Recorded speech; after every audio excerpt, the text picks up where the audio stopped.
Olá a todos, bem-vindos ao Conversas da Alma. O nosso convidado de hoje é o Ricardo van der Hagen. Vai levar-nos ao mundo da descoberta do potencial humano. Imaginem que tinham acesso a todo o vosso potencial humano que trazem para esta vida para aproveitar da melhor maneira, cumprir plenamente a vossa missão e prosperar sendo felizes, cumprindo em plena missão que trazem. Seria fantástico, não é verdade? Pois é, o Ricardo vai explicar-nos como isso é possível através do seu método. Aos 32 anos, decidiu procurar métodos e conteúdos mais luminosos com que reeducar-se e paralelamente descobrir a sua verdadeira identidade lusitano-portuguesa. Iniciou uma busca em coleções privadas de documentos sobreviventes à Santa Inquisição e descobriu fragmentos de um método de educação estruturada por 9 valores inatos e geradores de todas as qualidades humanas. Paralelamente, investigou o funcionamento do cérebro com uma atenção particular ao hemisfério direito e criou um método prático de descoberta dos valores inatos aí contidos. Cedo percebeu que sem um profundo conhecimento das características individuais, o método trataria todos por igual. Um erro já cometido na educação oficial. E decidiu então procurar diagnósticos de competências e vocação de elevada eficácia. Descobriu primeiro um diagnóstico norte-americano, em seguida encontrou uma ferramenta que decifra 64 genes humanos responsáveis pelas nossas competências inatas e propósito de existência, o qual adotou imediatamente para utilizar neste método. Ao longo do último ano testou em estudantes universitários com resultados superiores às suas expectativas e integrou um princípio de energia quântica de forma a potenciar e acelerar os resultados. Já sabem, não se esqueçam de subscrever o nosso canal se ainda não o fizeram, ativando o sininho das notificações para estarem a par das nossas excelentes estreias. Associem-se a nós no Facebook em Conversas da Alma Canal e no Instagram em Conversas da Alma Oficial e ponham um like. Vamos agora ouvir o que é que o nosso convidado tem para nos contar. Ricardo, bem-vindo ao nosso canal. Obrigado. Conta-nos, Ricardo, como é que tu descobriste este método que nos permite reconhecer e identificar todo o nosso potencial humano e utilizá-lo ao máximo, utilizando ao máximo as nossas capacidades. Como é que tu descobriste isto? Bom, eu se calhar tenho que começar pelo princípio, porque isso é a parte final. Isso foi talvez a minha última descoberta, foi como aceder às nossas qualidades. Mas primeiro comecei por encontrar na história, porque eu percebi que tinha mesmo que mergulhar na história, uma vez que a educação que eu recebi, eu aos 32 anos percebi que tinha que me reeducar de novo. E tinha que me reeducar porque eu tinha recebido uma educação onde aprendi coisas como matemática ou física antes de saber quem era, antes de saber qual era a minha inspiração ou o que é que me iria inspirar na vida. E aos 32 eu só poderia fazer isso através da história, sabendo que os portugueses no passado, e isto é uma história que tem 8.000 anos, porque a nossa... Ou mais, mas 8.000 anos ainda existem vestígios, que é o caso do Cromlech dos Almendes.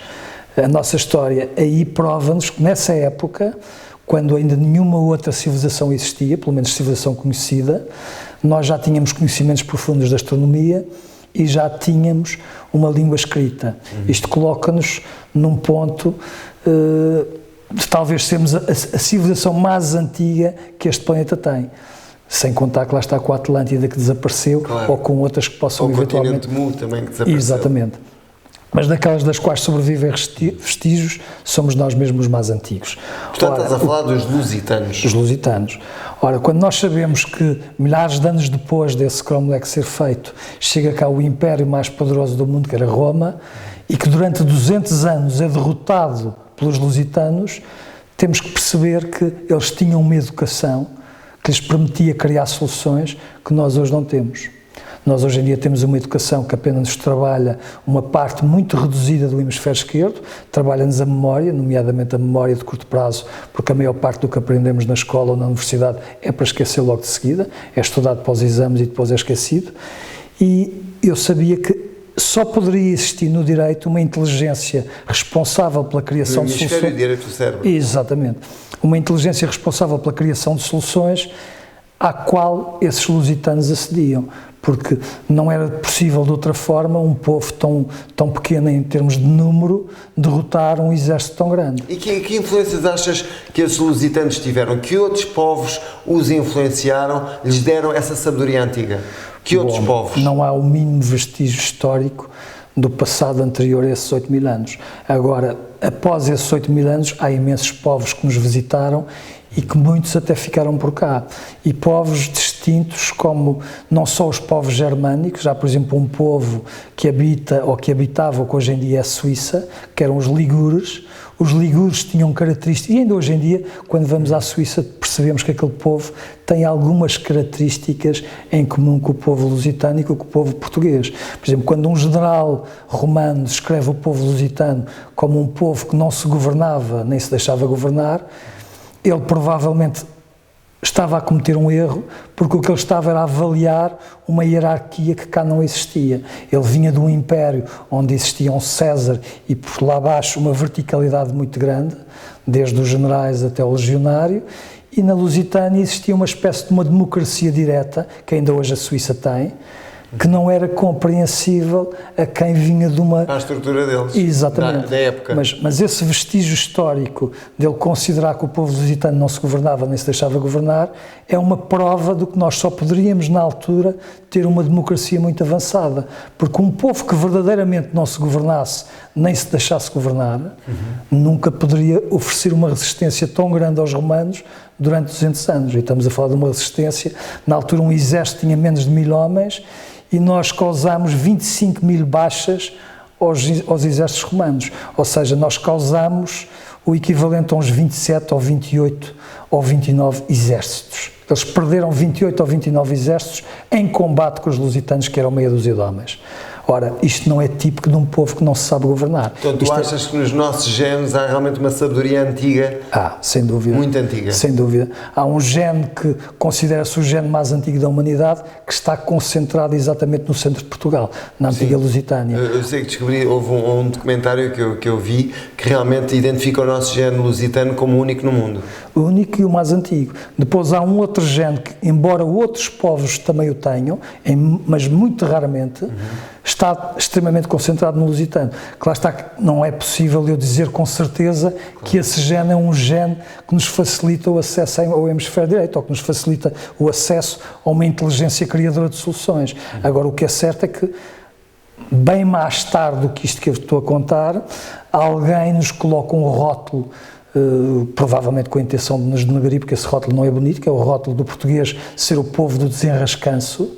Esse próprio rótulo prova que o nosso povo não é um povo do desenrascanço, é apenas um povo com uma capacidade de criar soluções muito acima da média. Não é que os outros povos não tenham inteligência. Claro. O que nós temos é uma capacidade criadora de soluções que os outros povos dificilmente conseguem ter em tanta quantidade de gente ou em tanta percentagem como nós temos nos portugueses. Isso é verdade. Por isso somos pioneiros e fomos pioneiros. Exatamente. Durante muitos anos, centenas de anos. Agora, que lá está que toda essa capacidade tem vindo a desaparecer, nomeadamente desde o século XVI, quando todo este conhecimento desaparece, uma parte dessa possibilidade de criar soluções terá desaparecido, uma pequena parte. Mais tarde, só com a introdução de um sistema de ensino oficial, é que o maior dano foi feito. O nosso sistema de ensino oficial está vocacionado apenas para a memória, e quanto mais nós concentramos a nossa atenção e até mesmo o nosso esforço, porque os estudantes são sujeitos a uma carga de pressão que é absolutamente... Enorme. Eu vejo pelo meu filho. Absolutamente desumano. Eu acho que nós como pais tínhamos mesmo que chegar às escolas e dizer: desculpe, mas não permito que isto seja feito ao meu filho. Não é intuitivo. Não é intuitivo e é tortura. Eu hoje em dia chegam-me a mim jovens, desde estudantes universitários até mesmo estudantes de fim de liceu que querem entrar para a universidade e que precisam de boas notas, e já às vezes chegam até mim completamente destroçados por esta pressão. Muitos chegam até mim já medicados por psiquiatras, e isto não é humano, isto não é natural. Pois, por isso, é verdade, o que eu queria, ao fim e ao cabo, era criar um método de ensino, que primeiro, a minha primeira vocação foi para mim próprio, depois que lá está, como tenho uma filha que agora tem 25 anos, depois na altura ela deu-me também imensa inspiração para que eu investigasse e criasse algo que lhe pudesse dar um pouco mais de luz do que o que ela estava a receber na escola. E estas motivações nunca me deixaram, porque deixaram de ser motivações. Eu descobri uma inspiração, e descobri porque acedi ao conhecimento da minha própria natureza, aquilo que me foi ensinado física e matemática antes de eu descobrir, eu tive de descobrir mais tarde. E com o conhecimento dessa missão que nós trazemos e das competências que nós trazemos, vem uma coisa que torna absolutamente obsoleta a motivação e a inspiração. A partir do momento em que eu descobri a minha inspiração, a motivação é algo que eu não preciso. Eu não preciso de acordar e me motivar para fazer o que gosto. Eu acordo inspirado. Eu deito-me inspirado.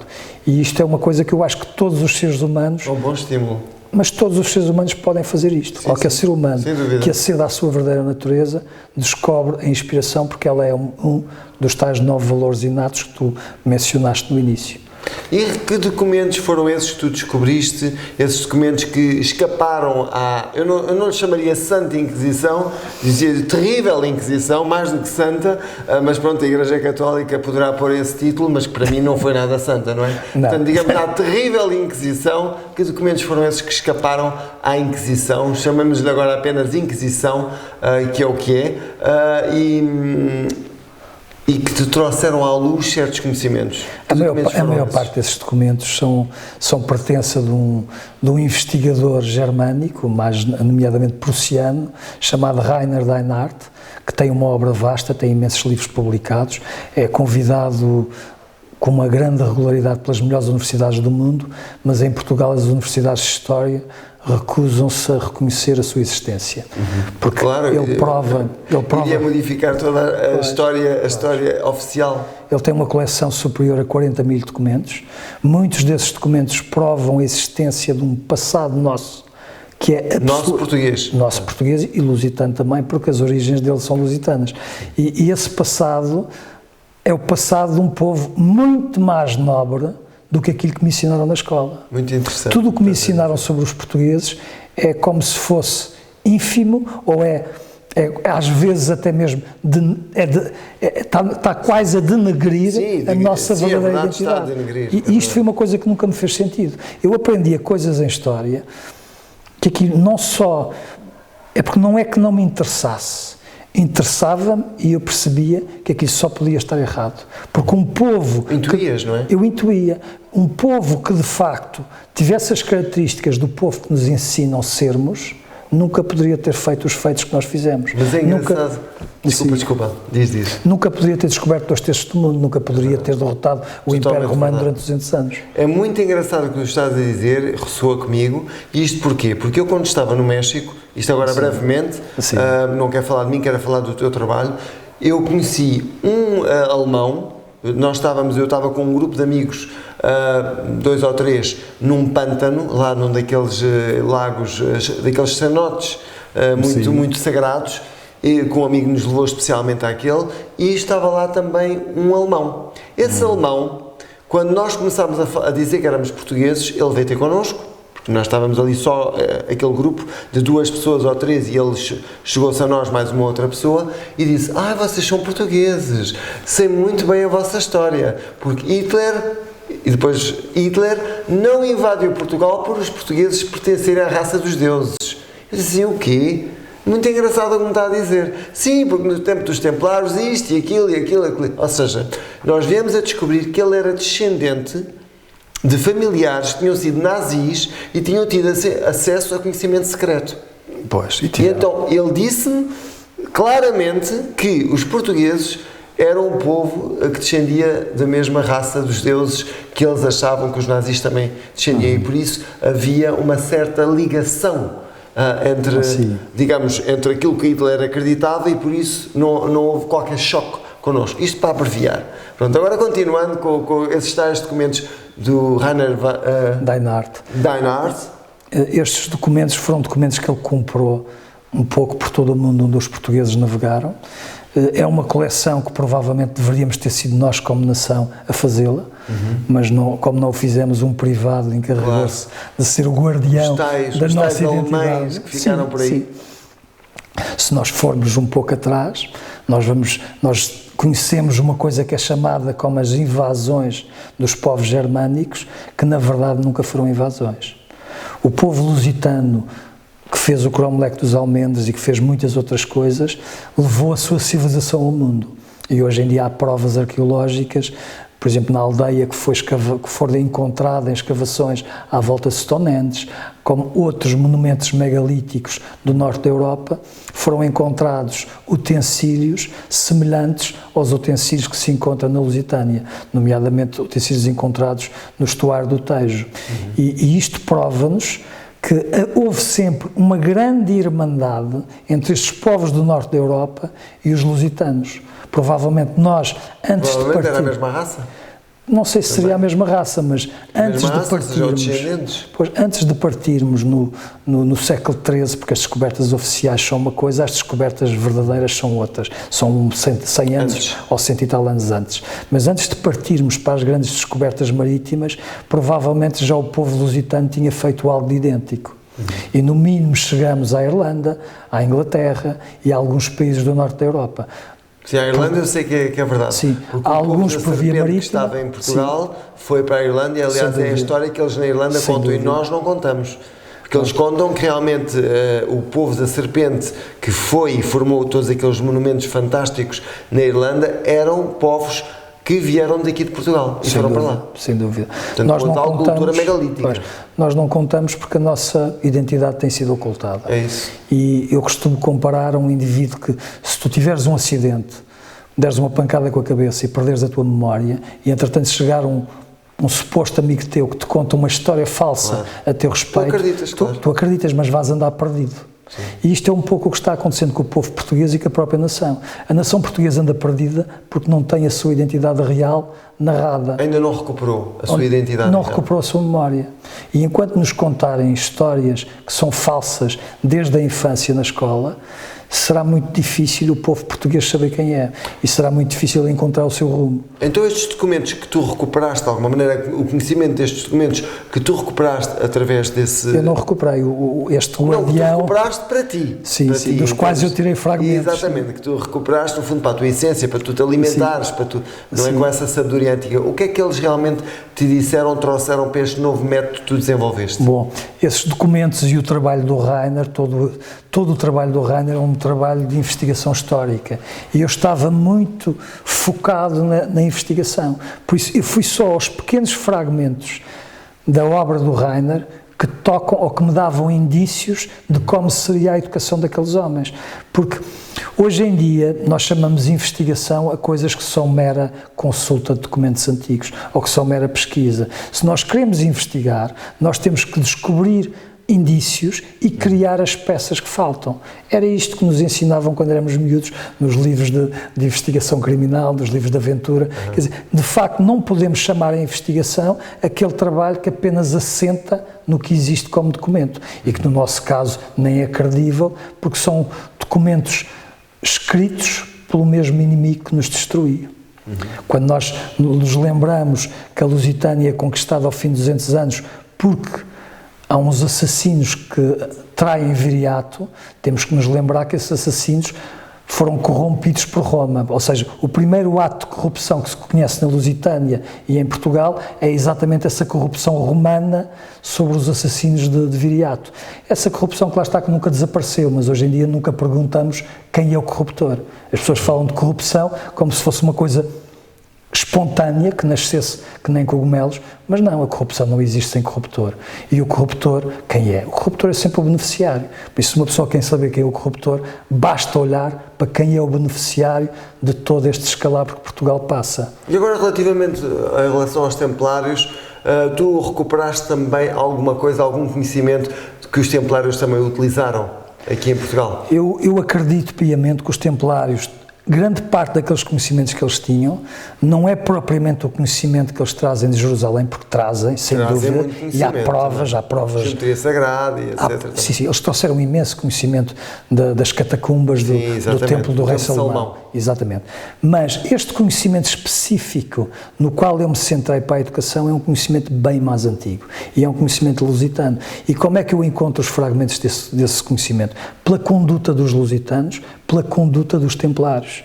Eu cheguei à conclusão que eles tinham um código de valores e que só mais tarde é que eu descobri que não eram valores teóricos, eram valores inatos, eram valores que nascem connosco. Eles tinham um código de 9 valores inatos e toda a educação deles era uma educação pela descoberta, mas centrada na descoberta destes 9 valores. E quais são esses 9 valores? Olha, o amor, eu não sei se a ordem pela qual eles punham era exatamente esta, porque isto foi a ordem que eu criei, mas sei, por exemplo, que um povo como os cátaros, o amor estaria em segundo lugar, porque eles consideravam a coragem o valor mais importante, porque eles achavam que sem a coragem, nem o amor às vezes era possível.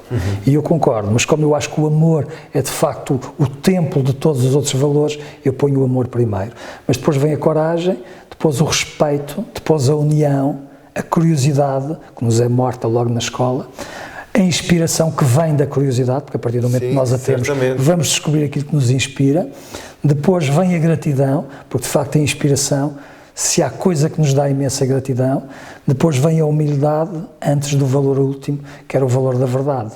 E é o valor, ao fim e ao cabo, que deu nome à Lusitânia, porque Lusitânia significava não uma terra com grande exposição ao sol, porque isso, há outros lugares no Mediterrâneo que têm até mais exposição, mas a iluminação era uma iluminação interior. Claro. O povo lusitano era um povo iluminado, era um povo de gente que descobria, um povo sábio, de gente que descobria os seus valores inatos e que tinha valores que os outros povos não tinham, ou pelo menos ainda não tinham descoberto. E porquê é que estes 9 valores são tão importantes? Porque todas as qualidades humanas têm raiz num ou noutro destes valores. Por isso, estes 9 valores não são só valores inatos, como são sentimentos, porque todos eles são sentidos. Tu não tens inspiração, tu sentes inspiração. Tu não tens coragem, tu sentes coragem. O amor é a mesma coisa.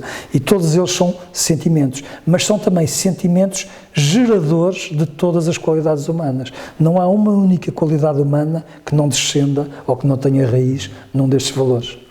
Muito bem, e tu achas, e tu crês, claro, e já identificaste que realmente os templários usavam na sua conduta estes 9 valores inatos. Sem dúvida, sem dúvida.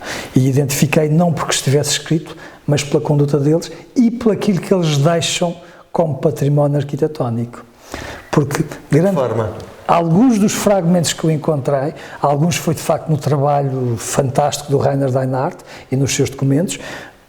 Outras descobertas que eu fiz foi exatamente na arquitetura, coisas que sobreviveram também à Santa Inquisição, nomeadamente no mosteiro. Já tinha verificado imensas coisas em Tomar e em outros castelos, mas um dia, por acaso... Já foste padre noutra vida? Porque tu insistes na Santa Inquisição, que é o nome que lhe dava. Eu ensino na Santa Inquisição por respeito aos portugueses que ainda acreditam que o catolicismo descende de Cristo.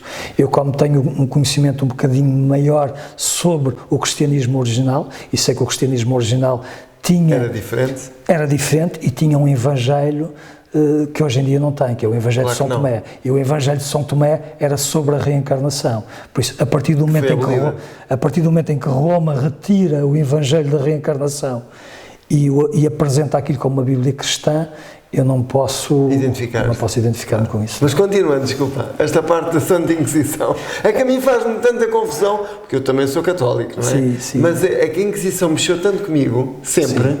A destruição de tantos seres humanos extraordinários. Genocídio. Ao longo de séculos. Tanto conhecimento extraordinário que eu não consigo sequer quase perdoar o que eles fizeram. Entendes? Se calhar, numa outra vida, fui chacinado pela Santa Inquisição. Provavelmente fomos todos. E não aguento, já não consigo sequer pensar que seja possível algo como isto no nosso planeta. Mas continuando. Eu vou-te reconhecer que quando utilizo o termo Santa Inquisição, tem alguma carga de ironia.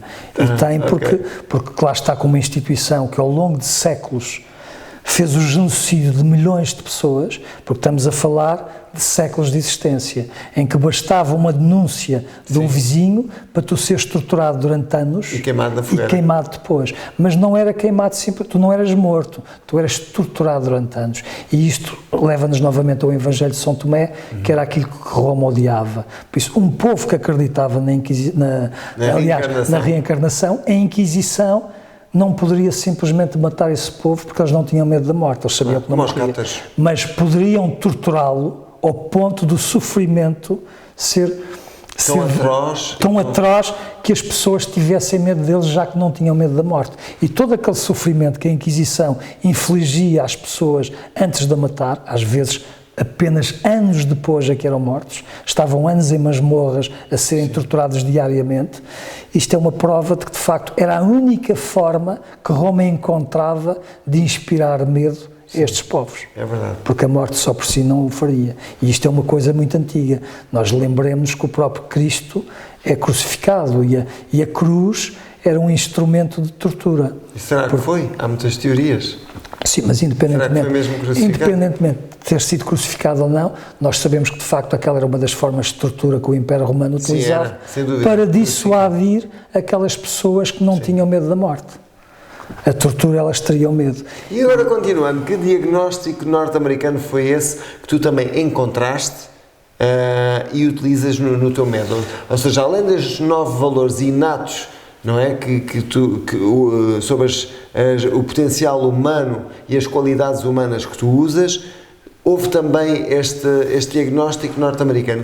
Que diagnóstico é este? Eu tenho talvez de explicar que intuitivamente eu intuí algumas coisas sobre a minha missão nesta vida e algumas coisas sobre o meu potencial inato, porque como era curioso, comecei a experimentar uma série de coisas e algumas disseram-me muito, algumas mostraram-me serem coisas para as quais eu trazia competências de nascença, mas eu sabia que faltava ainda descobrir muito, e aí fui à procura de um diagnóstico que me permitisse descobrir uma missão específica e precisa e o conjunto de competências que a permite cumprir, porque esta questão do propósito de existência não faria sentido, o universo, ou Deus, ou o que quisermos chamar, não nos daria um propósito sem nos dar um conjunto específico de competências que permita cumprir, que permita cumprir esse propósito. E eu aí, o meu primeiro contacto com um método desses é de um norte-americano que criou um método no qual nós descobríamos um propósito de existência e as 5 coisas que mais queríamos fazer antes de morrer. Ou seja, aquelas 5 coisas que são muito importantes para ti. E através desta descoberta, era uma descoberta gradual e até mesmo lenta, tu ias percebendo que competências é que trazias. Só que aquilo era muito lento. E eu percebi que tinha que encontrar uma coisa mais rápida. E uma vez, através de um casal amigo, em que ele é finlandês, ela é portuguesa, mas vive em Berlim, eles vivem em Berlim, eles apresentam-me de repente uma coisa chamada Human Design, perguntam-me a minha data de nascimento e a hora de nascimento e explicam-me que aquela hora determinava uma série de genes que eram ativados e que determinavam as minhas competências, e eu senti uma atração súbita e comecei logo a fazer perguntas sobre o Human Design. E durante algum tempo eu fui estudando gradualmente aquele método. Entretanto, eles apresentam-me numa viagem seguinte que cá fazem, apresentam-me uma evolução desse método, uma coisa chamada Integral Human Design, que é uma inovação criada por 2 discípulos do fundador do método original, que conseguiram de facto, eles adicionaram ao método inicial coisas que para mim eram muito pertinentes, para aquilo que eu buscava eram muito pertinentes e específicas, eram exatamente aquilo que eu mais queria encontrar, e a partir daí eu comecei a utilizar este método com qualquer pessoa com quem eu estou a experimentar o que faço hoje em dia. Que lá está, que muito antes de eu experimentar noutras pessoas, eu experimentei em mim próprio. Eu testei em mim ao longo de anos, e eu acho que é fundamental, se nós queremos perceber como é que o cérebro funciona, nós temos que testar o nosso cérebro.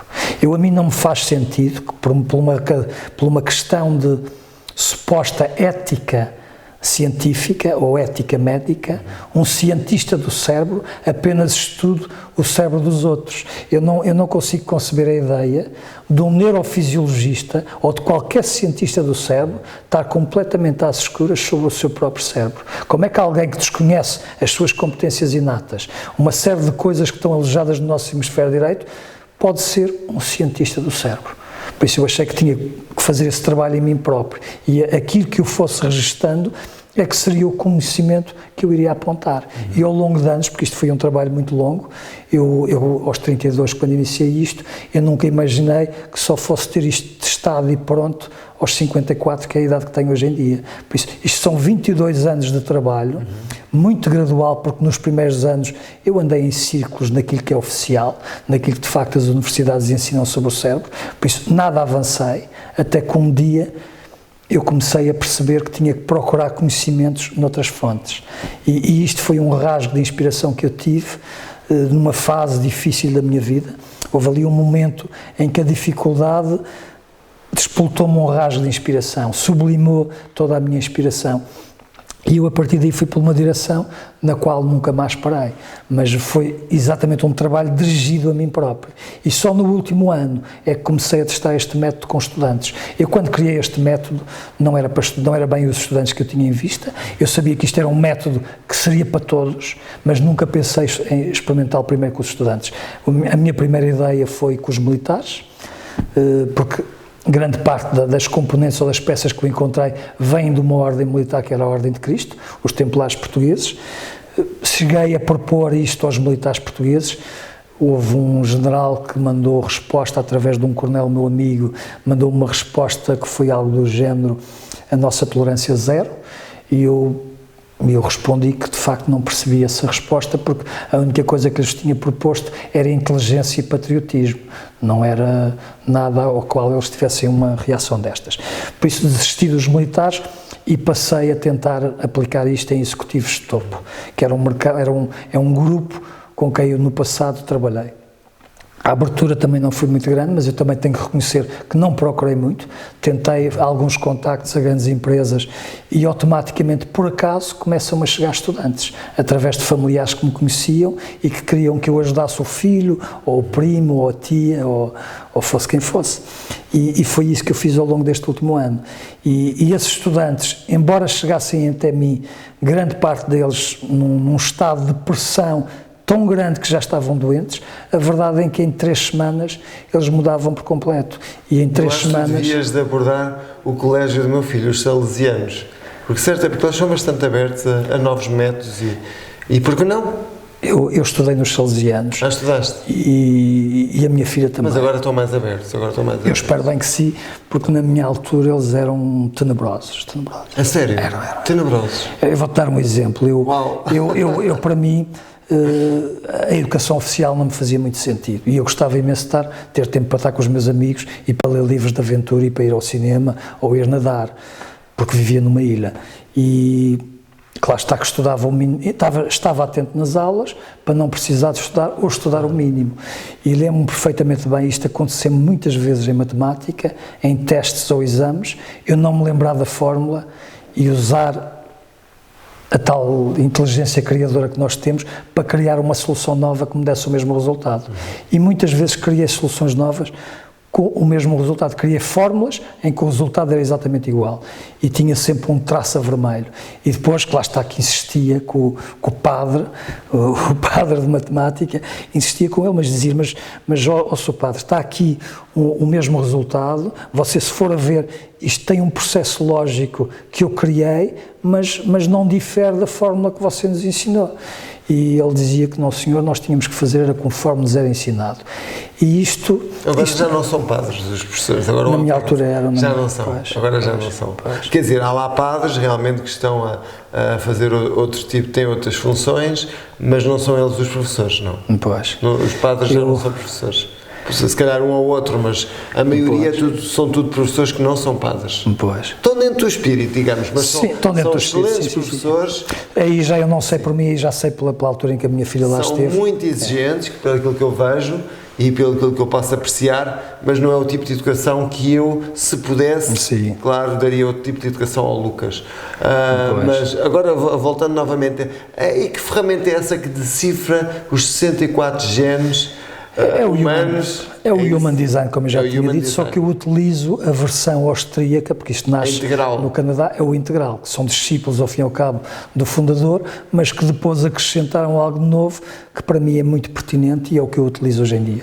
Já há algum tempo que é o diagnóstico que eu peço sempre como pré-requisito a qualquer pessoa com quem eu vá trabalhar. O único pré-requisito que eu peço é esse mesmo, que me traga o seu diagnóstico de competências do Integral Human Design. E a partir daí eu estudo esse diagnóstico durante um dia e crio uma estratégia que é a estratégia mais adequada para ajudar essa pessoa.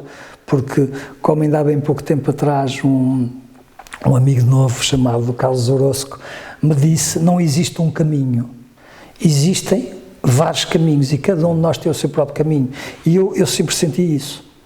Por isso eu percebi que sem um diagnóstico preciso eu não conseguia criar uma estratégia para ajudar alguém ou para, no mínimo, orientar essa pessoa na sua própria descoberta. Portanto, tu, para orientares a pessoa na sua vida e no seu potencial, tu crias essa estratégia baseada no Human Design. Baseada nas características que a pessoa tem desde a nascença.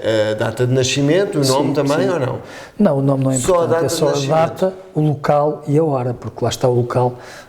Mas um bebê que nasceu, por exemplo, eu vou dar um exemplo. Eu sei que, pronto, eu estou só a fazer o papel do diabo, porque eu sei que não é assim, porque cada alma é individual. Mas imagina que um bebê nasce no mesmo dia que eu, 4 de junho, à mesma hora, na mesma maternidade. Mas anos depois ou anos depois? Não, na mesma altura, no mesmo dia. Na mesma altura. No mesmo dia, na mesma hora, na mesma maternidade. Ele provavelmente vai ter características muito semelhantes às tuas em termos genéticos, mas depois tu tens que contar com toda a outra influência do meio. O background dos meus genes, dos meus antepassados. Exatamente, tens que contar com isso, tens que contar com todas as sinapses que já herdaste dos teus antepassados e tens que contar com a influência do meio onde tu cresces e o meio onde esse bebê vai crescer. Que é diferente, certamente. Tudo isto vai criar uma pessoa diferente. Agora, basicamente, o vosso propósito de existência e as vossas competências inatas são muito semelhantes. Ou seja, como na numerologia, uma pessoa que nasceu a 4 de junho, não é? Sim. À mesma hora, pronto, por acaso na numerologia nós não vimos a hora, mas vimos tudo o resto, não é? Pois. Ela vai ter características muito idênticas às minhas. Exato. Mas depois, lá está, há outras nuances. Só que nós ainda analisamos o nome com a numerologia, nós também vamos ao nome. E isso também faz a diferença, além da data de nascimento, que não é o caso do Human Design. Neste caso, vocês certamente chegam a outros padrões que vocês identificam, não é? Sim. Que eu não sei como é que é, porque só fiz uma vez o Human Design e já foi há cerca de muitos anos, estava eu a viver em Madrid e lembro-me ainda disso. Depois não fui mais longe, mas lembro-me de ter feito, sim. Pois. Tens que ver uma coisa, é que essa criança que nasce ao mesmo tempo do que tu, basta nascer numa posição diferente do planeta, já as suas características são também diferentes. Claro que sim. Pois, porque aquela hora é num preciso momento, num preciso lugar. Sim, sem dúvida. No tal aqui e agora. Sem dúvida. Que sem esse aqui e agora preciso, já não é a mesma coisa. Há um gene estelar, há um gene geofísico, quase. Sim. Se calhar poderemos chamar geofísico, é do local, a energia do local, a energia das estrelas no local e das constelações que estão no local.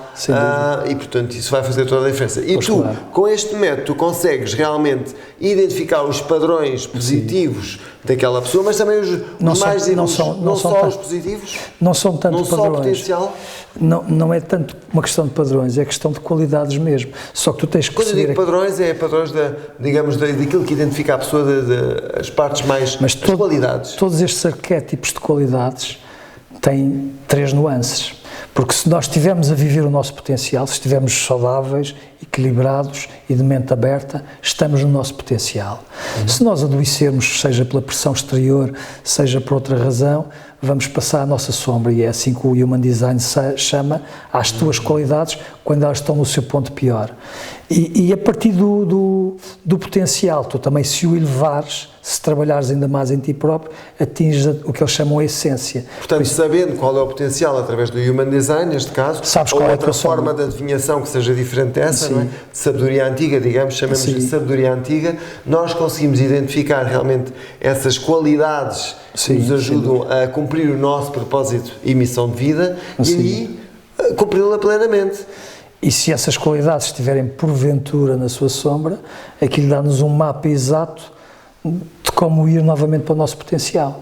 Se eu tenho, ou seja, quando tu dizes na sombra, é que adormecidas? Não, em stand-by? A se manifestarem de forma doente. É o que eu disse há bocadinho. Se nós de alguma forma adoecermos, eu não vou dizer adoecer, eu acho que a doença mental é uma coisa que realmente não existe na humanidade, existe na sociedade e projeta sintomas nos indivíduos, mas é uma doença da sociedade. Eu não acredito que alguém tenha uma doença mental. Eu acredito é que pessoas, por demasiada pressão que sofram, ou por uma sensibilidade maior do que o comum, possam receber esses sintomas vindos da pressão que a sociedade lhes dá. Portanto, as aplicações práticas, digamos, do Human Design, desta fórmula que tu, no fundo, reorganizaste... Eu não reorganizei, eu apenas utilizo. Então, quer dizer, é uma coisa que mas também foste buscar outros conhecimentos Não, ou não? Todo o meu ou só método, é mesmo só não, o Human Design? O Human Design é um pré-requisito Tu para estás a fazer utilizar a trabalho. energia quântica também. Não, mas atenção, o meu método Então, é um método prático. O Human Design integral. Não, o meu método é um método prático, nada tem a ver com o Human Design. O Human Design é um pré-requisito. Estás a falar da estratégia. O Human Design é algo que eu peço às pessoas que encomendem, para que eu conheça a pessoa imediatamente, em vez de ter que estudá-la durante 1 ano ou 2. Ok. Portanto, o Human Design será, digamos, o livro da essência da pessoa. Exatamente. Que tu vais estudar a partir para criar uma estratégia de orientação para essa pessoa. De orientação para ela cumprir o seu propósito da melhor maneira possível. Da melhor maneira e elevar aquelas qualidades que tem ao expoente máximo, porque em princípio é isso que nós viemos cá fazer. Portanto, é isso que tu na realidade fazes neste momento. Sim, é isso que eu faço. E essas aplicações práticas, no fundo, manifestam-se na qualidade de vida da pessoa, na aprendizagem da pessoa, neste caso dos estudantes, mas também no seu bem-estar e em todas as áreas da sua vida. Todas as áreas.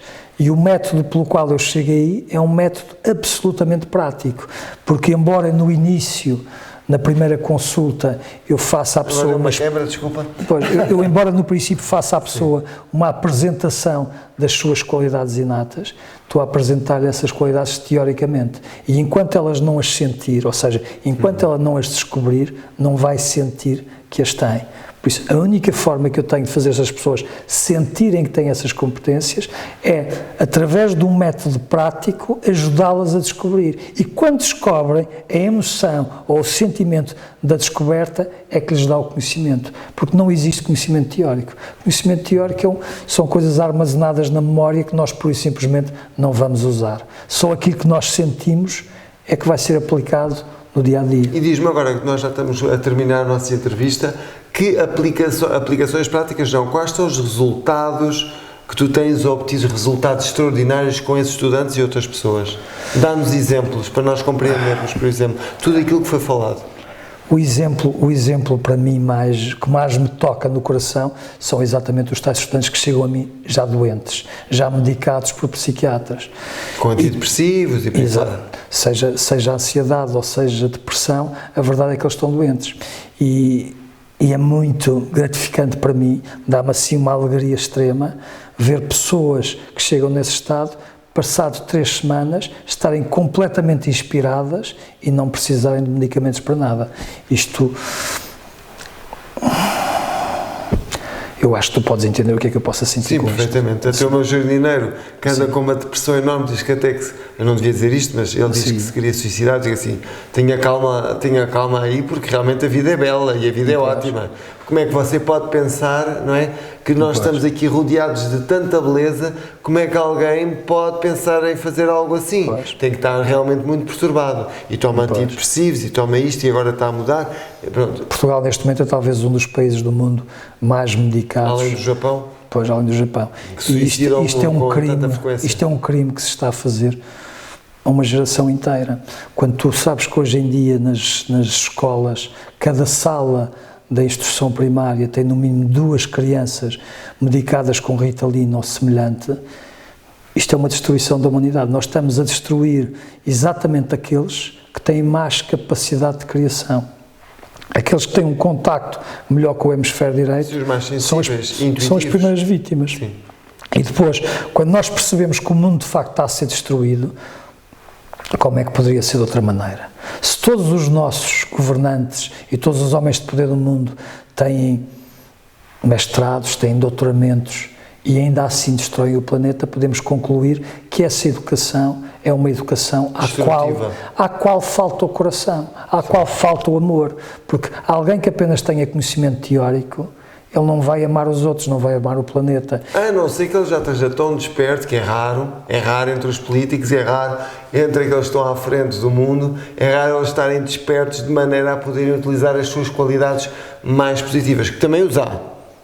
Há homens que estão despertos. Sim. Homens, mulheres, quando digo homens, é homens e mulheres, não é? Que estão despertos e sabem quem são e conhecem a sua essência. E esses realmente fazem coisas extraordinárias. Eu tenho conhecido alguns homens despertos. Políticos não, mas tenho conhecido outros. Na maioria é difícil. Sim. Felizmente, uma coisa que me deu assim grande luz foi neste ano de teste, como trabalhei com jovens, eu apercebi-me do quanto esta nova geração é tão diferente. Eu lembro-me quando eu era da idade deles, eu sentia-me absolutamente isolado e em choque com o sistema de educação, com uma sociedade muito fechada, muito quadrada, e estes jovens... Mas estes jovens já não estão assim, porque eles agora já não são um ou outro isolado, eles são a maioria. Sim, é o que eu tenho notado é que a maioria dos jovens hoje em dia são mestres e que nós nem sequer temos nada a lhes ensinar, nós temos é que aprender com eles. A educação devia ser uma educação que lhes permitisse a eles próprios descobrirem aquilo que têm a descobrir e nós apenas observarmos e aprendemos com isso. Isso é totalmente verdade, mas eu vejo isso espelhado em alguns jovens, inclusive no meu filho, vejo isso espelhado, apesar de ele já ter uma abertura espiritual muito diferente do comum.